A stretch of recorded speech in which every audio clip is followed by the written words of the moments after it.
izrazimo zadovoljstvo da danas otvaramo omladinski klub. Ono što je ministar rekao, prošle godine smo pričali o otvaranju omladinskog kluba, pripremanju prostorija za normalno funkcionisanje mladih ljudi, za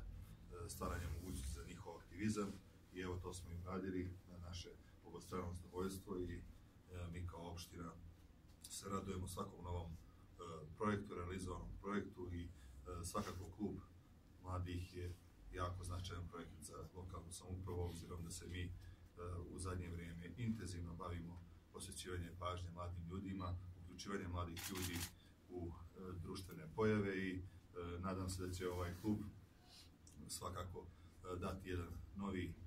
doprinos i zamah mladim ljudima gdje se mogu okupljati, razmišljati o svom aktivizmu i doprinositi društvenoj zajednici u kojoj borave. Ja još jednom izražavam zadovoljstvo i zahvalam se Ministarstvu sporta koje je prepoznalo ovu našu ideju, ono što su i sami kroz svoj rad, ministarstvo što se provodi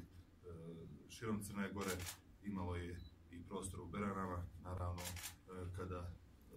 lokalne samouprave i ministarstvo sarađuju, imamo i kvalitetne proizvode dakle saradnje, i evo to je jedan od današnjih proizvoda naše saradnje, i nadam se da će u narednom periodu biti mnogo tih sportskih igrališta i svega onoga što je potrebno za normalno odrastanje i funkcionisanje mladih ljudi. Još jednom sve vas pozdravi i